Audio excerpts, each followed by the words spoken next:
Perhatian, jangan lanjut jika kamu tidak siap. Serius, ini bukan kalimat pembuka biasa. Ini peringatan. Jika kamu masih di sini, jika matamu masih membaca, jika hatimu terasa sedikit terusik sejak judul tadi muncul, maka ada sesuatu yang sedang terjadi padamu dan kamu tidak sendirian.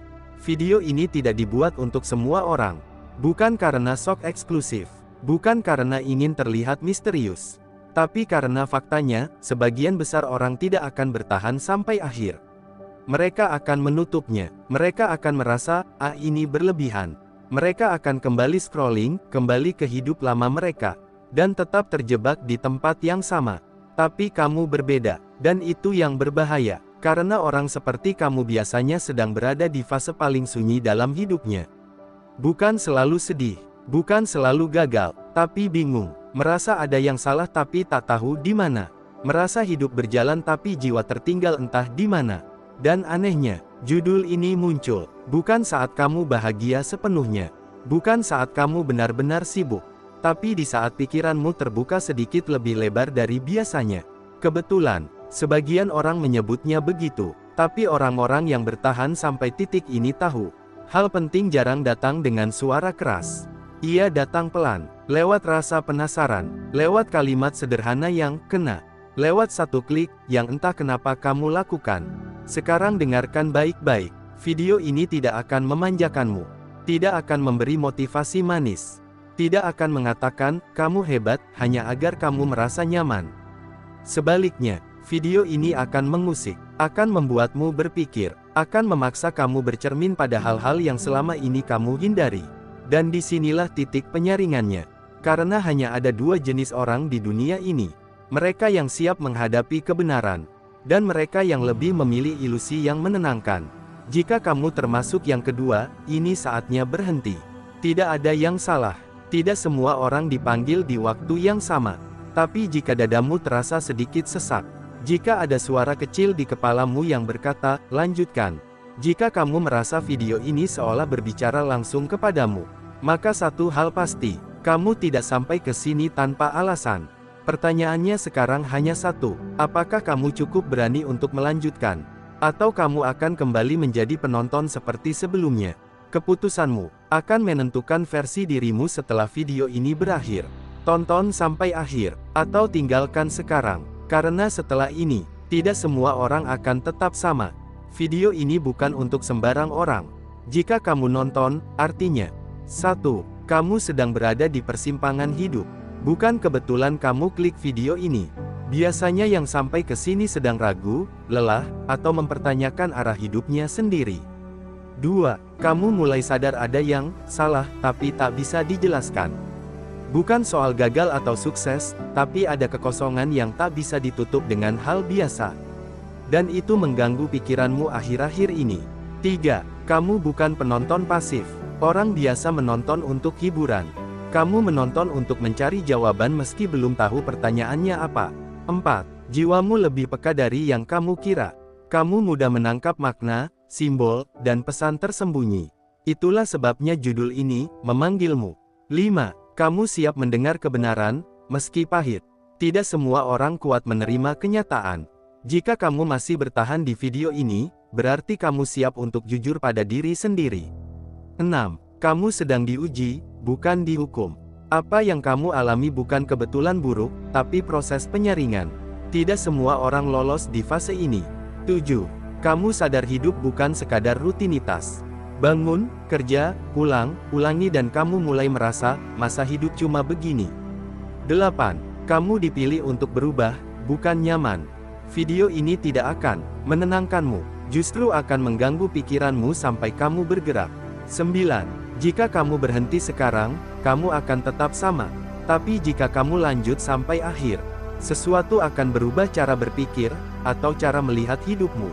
10. Keputusan ada di tanganmu. Sedikit orang bertahan, lebih sedikit lagi yang benar-benar mengamalkan. Poin 1. Kamu sedang berada di persimpangan hidup. Ada satu fase dalam hidup manusia yang hampir tidak pernah dibicarakan secara jujur. Fase ini bukan tentang kegagalan besar, bukan pula tentang keberhasilan gemilang. Ia tidak datang dengan suara ledakan, tidak pula dengan air mata berlebihan. Ia datang diam-diam, perlahan, dan sering kali tidak disadari. Fase itu adalah persimpangan hidup. Persimpangan hidup bukan berarti kamu harus memilih antara A atau B secara kasat mata. Ia bukan soal pindah kerja atau menikah atau tidak. Persimpangan hidup adalah momen ketika cara lama menjalani hidup tidak lagi terasa benar, tetapi cara baru belum terlihat jelas.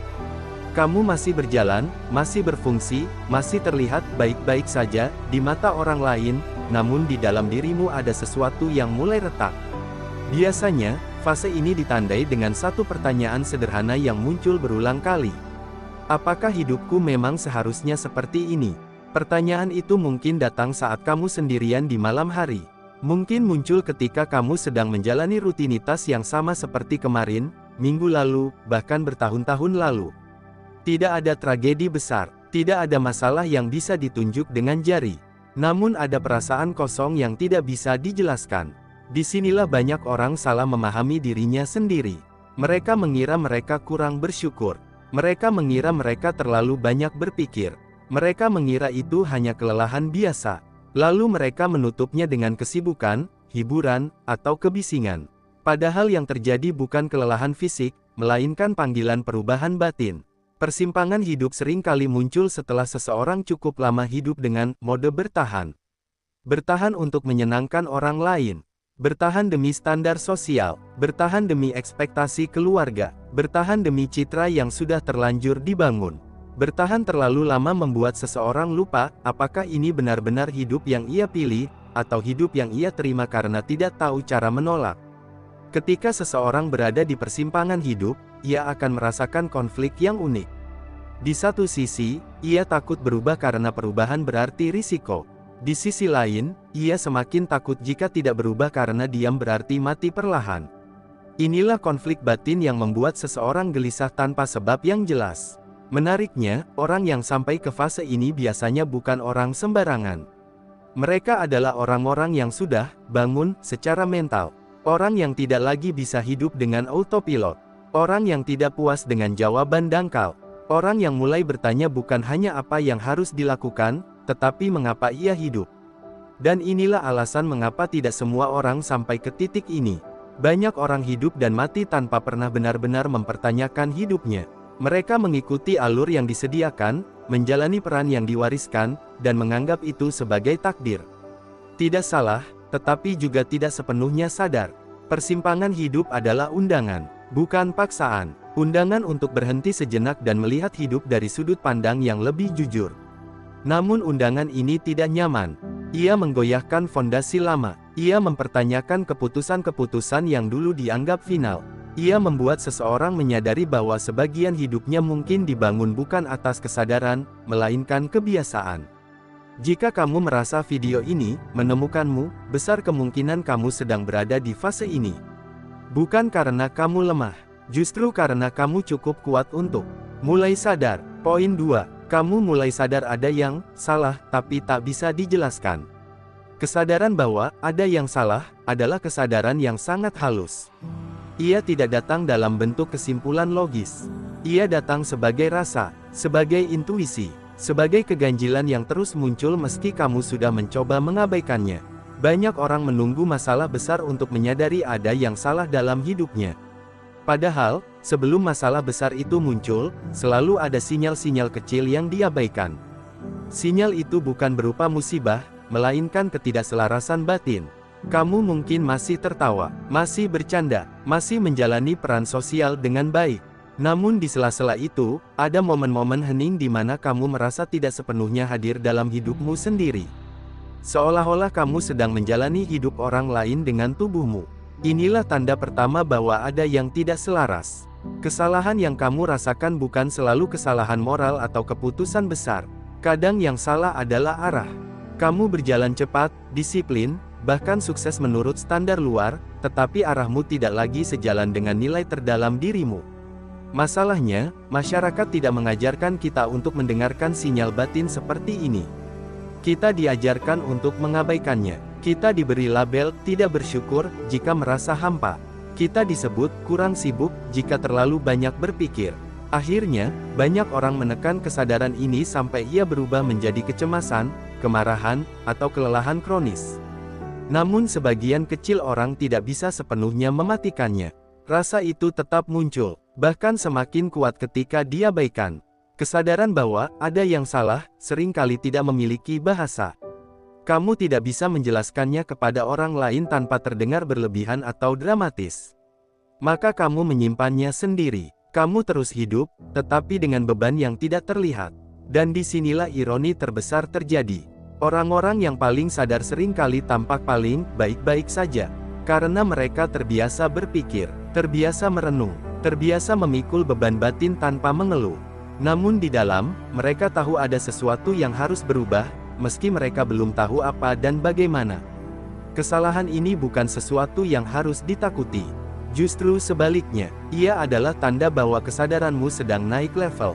Sama seperti rasa sakit adalah tanda tubuh bereaksi, kegelisahan batin adalah tanda jiwa sedang meminta perhatian. Masalahnya bukan pada rasa itu. Masalahnya adalah ketika seseorang mengabaikannya terlalu lama.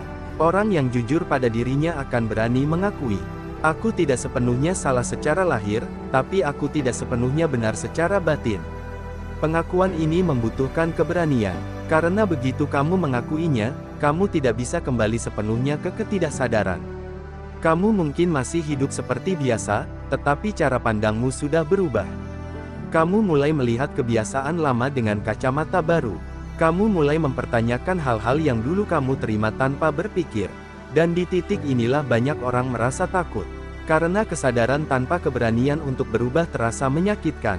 Namun kesadaran inilah yang membedakan antara orang yang hidup secara sadar dan orang yang sekadar berjalan mengikuti arus. Jika kamu merasa ada yang salah, tetapi tidak tahu menjelaskannya, jangan buru-buru mencari distraksi. Jangan menenggelamkannya dengan kebisingan, karena rasa itu bukan musuhmu. Ia adalah penunjuk arah. Ia tidak datang untuk menghancurkanmu. Ia datang untuk membangunkanmu. Poin 1 dan 2 bukanlah peringatan kosong. Keduanya adalah tanda awal penyaringan kesadaran. Tidak semua orang sampai ke fase ini, dan tidak semua yang sampai akan berani melanjutkan. Namun jika kamu membaca sampai sejauh ini, satu hal jelas. Kamu sudah melangkah keluar dari ketidaksadaran. Biasa, pertanyaannya bukan lagi apakah kamu akan berubah, melainkan kapan dan sejauh apa kamu berani jujur pada dirimu sendiri. Poin 3. Kamu bukan penonton pasif. Ada perbedaan besar antara orang yang menonton dan orang yang mencari. Di permukaan, keduanya terlihat sama, sama-sama menatap layar, sama-sama mendengar kata-kata, sama-sama menghabiskan waktu. Namun di dalam batin, keduanya berada di dunia yang sangat berbeda. Penonton pasif menonton untuk mengisi waktu.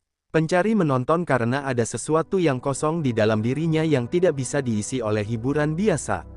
Jika kamu sampai pada poin ini, besar kemungkinan kamu bukan tipe yang bisa menikmati sesuatu hanya sebagai distraksi. Kamu mungkin pernah mencoba menenggelamkan diri dalam hiburan, kesibukan, atau rutinitas, tetapi selalu ada satu titik di mana semuanya terasa hampa kembali. Seolah-olah apapun yang kamu konsumsi hanya menyentuh permukaan, tidak pernah sampai ke inti. Orang seperti ini seringkali merasa aneh di tengah keramaian. Mereka bisa tertawa bersama orang lain, tetapi tetap merasa sendirian. Mereka bisa terlihat aktif dan produktif, tetapi batinnya tidak pernah benar-benar tenang. Ini bukan karena mereka kurang bersosialisasi, melainkan karena mereka hidup dengan kesadaran yang lebih dalam daripada lingkungan sekitarnya. Menjadi bukan penonton pasif berarti kamu tidak bisa lagi menerima sesuatu mentah-mentah. Kamu mulai bertanya, apa maksudnya? Kenapa ini penting? Apa relevansinya dengan hidupku? Pertanyaan-pertanyaan ini muncul bukan karena kamu sok kritis, tetapi karena batinmu menolak untuk hidup tanpa makna. Kamu tidak puas dengan jawaban instan. Kamu tidak nyaman dengan narasi dangkal. Kamu ingin memahami, bukan sekadar mengikuti. Masalahnya, dunia modern sangat ramah terhadap penonton pasif, tetapi seringkali tidak bersahabat terhadap pencari. Dunia menyukai orang yang patuh, cepat puas, dan tidak terlalu banyak bertanya. Sebaliknya, orang yang terlalu banyak berpikir sering dianggap ribet, terlalu sensitif, atau sulit bersyukur. Akibatnya, banyak pencari belajar untuk menyembunyikan sifatnya. Mereka berpura-pura menikmati hal yang sama dengan orang lain. Mereka menyesuaikan diri agar tidak terlihat berbeda. Namun pencarian itu tidak pernah benar-benar berhenti. Ia hanya berpindah ke ruang yang lebih sunyi, ke dalam kepala dan hati. Ketika kamu menemukan konten seperti ini dan merasa terkait, itu bukan karena judulnya pintar. Itu karena batinmu sedang aktif mencari resonansi. Kamu tidak datang untuk dihibur. Kamu datang untuk diuji, apakah kata-kata ini punya makna, atau hanya kebisingan lain. Dan disinilah letak kelelahan orang-orang seperti kamu. Karena pencarian yang tidak pernah selesai bisa terasa melelahkan. Namun di saat yang sama, berhenti mencari terasa seperti pengkhianatan terhadap diri sendiri. Kamu bukan penonton pasif karena jiwamu menolak hidup di permukaan. Kamu ingin menyentuh kedalaman, meski itu berarti harus berhadapan dengan kebingungan, ketidakpastian, dan kesunyian. Poin 4. Jiwamu lebih peka dari yang kamu kira. Kepekaan seringkali disalahpahami sebagai kelemahan. Dalam banyak budaya, orang yang terlalu peka dianggap mudah baper, terlalu perasa, atau tidak cukup kuat menghadapi dunia. Padahal, kepekaan bukan soal rapuh, ia soal ketajaman rasa dan kesadaran. Orang yang jiwanya peka menangkap hal-hal yang luput dari perhatian orang lain. Mereka merasakan perubahan suasana, makna tersembunyi dalam kata-kata, dan ketidaktulusan yang tidak terucap. Mereka membaca bukan hanya apa yang dikatakan, tetapi juga apa yang disembunyikan. Kepekaan ini sering muncul sejak lama, bahkan sejak kecil. Banyak orang peka tumbuh dengan perasaan berbeda tanpa tahu mengapa. Mereka merasa lebih cepat lelah di keramaian, lebih nyaman dalam kesunyian, dan lebih dalam memikirkan hal-hal yang bagi orang lain terasa sepele. Masalahnya, dunia jarang menyediakan ruang aman bagi jiwa yang peka. Dunia menuntut ketahanan, kecepatan, dan ketegasan. Maka banyak orang peka belajar menumpulkan dirinya agar bisa bertahan. Mereka menekan perasaan, mengabaikan intuisi, dan menyesuaikan diri dengan ritme yang sebenarnya tidak cocok dengan jiwanya. Namun kepekaan tidak bisa dimatikan sepenuhnya. Ia hanya bisa ditekan sementara. Dan ketika ia muncul kembali, biasanya dalam bentuk kegelisahan yang tidak jelas sebabnya. Kamu merasa ada yang tidak beres, tetapi tidak bisa menunjuk satu alasan spesifik. Itu bukan karena kamu lemah. Itu karena jiwamu menangkap ketidaksesuaian sebelum pikiranmu sempat memahaminya. Kepekaan juga membuatmu mudah tersentuh oleh simbol, kata, atau momen tertentu. Kadang satu kalimat bisa mengganggumu seharian. Kadang satu adegan sederhana bisa terasa sangat dalam. Bagi orang lain itu berlebihan. Bagimu, itu wajar. Jika kamu merasa judul video ini memanggil, itu bukan mistis. Itu mekanisme resonansi batin. Jiwa yang peka mengenali pola, nada, dan pesan yang selaras dengannya.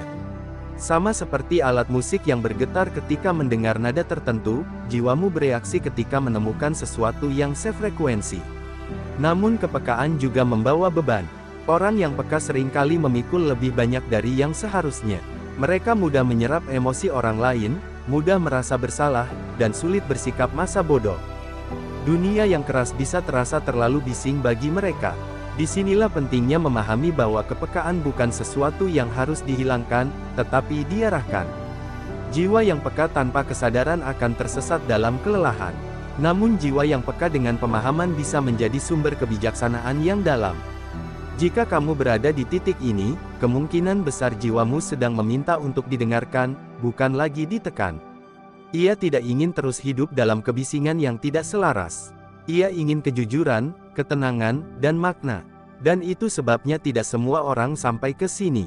Poin 3 dan 4 berbicara tentang kesadaran aktif dan kepekaan batin.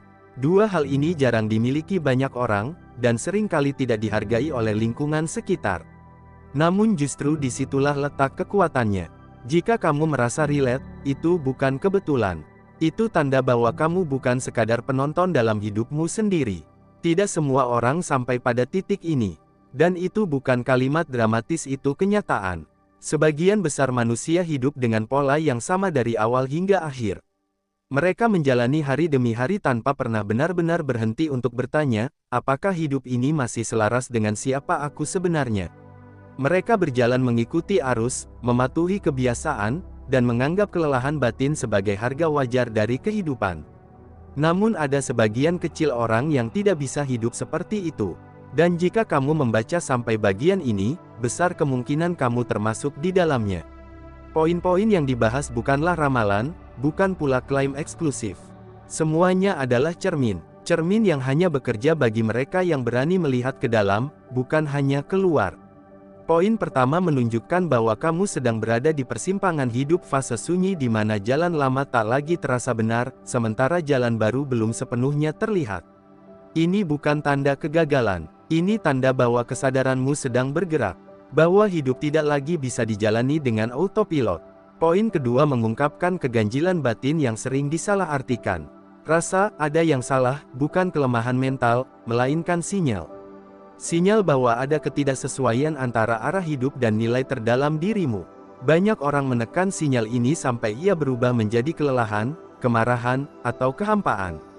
Sedikit orang yang berani mendengarkannya. Poin ketiga menegaskan bahwa kamu bukan penonton pasif. Kamu tidak bisa lagi menerima hidup hanya sebagai rangkaian peristiwa tanpa makna. Kamu mencari, bertanya, dan merenung. Kadang itu melelahkan, kadang membuatmu merasa sendirian, tetapi itu juga yang membuat hidupmu tidak dangkal. Dan poin keempat memperlihatkan bahwa jiwamu lebih peka dari yang kamu kira.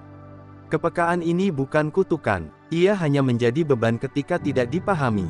Jiwa yang peka membutuhkan kejujuran, bukan kebisingan. Kedalaman, bukan pelarian. Jika semua ini terasa terlalu kena, maka satu hal pasti. Kamu tidak sampai ke sini secara kebetulan.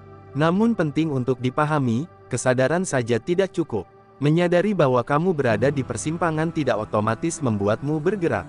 Menyadari bahwa ada yang salah tidak serta-merta mengubah arah hidupmu.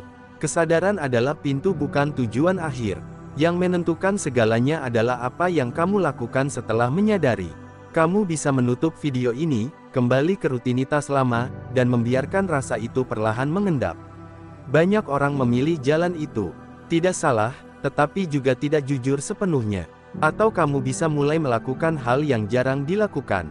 Diam sejenak, jujur pada diri sendiri, dan berani bertanya tanpa mencari jawaban instan. Perubahan besar tidak selalu dimulai dengan langkah besar. Kadang ia dimulai dengan satu keputusan kecil, berhenti membohongi diri sendiri. Video ini tidak dibuat untuk mengubah hidupmu dalam satu malam. Ia dibuat untuk menanamkan satu benih kesadaran. Benih itu akan tumbuh dengan caranya sendiri, pada waktunya sendiri, selama kamu tidak mencabutnya dengan kebisingan dan penyangkalan. Dan pada akhirnya, tidak ada yang benar-benar dipilih. Yang ada hanyalah mereka yang siap mendengar, dan mereka yang memilih untuk menutup telinga. Jika kamu masih di sini sampai akhir, satu hal sudah jelas. Kamu bukan lagi orang yang sama seperti sebelum menonton. Pertanyaannya sekarang bukan apakah hidupmu akan berubah, melainkan apakah kamu cukup berani untuk membiarkannya berubah. Pilihan itu seperti hidup itu sendiri, selalu ada di tanganmu.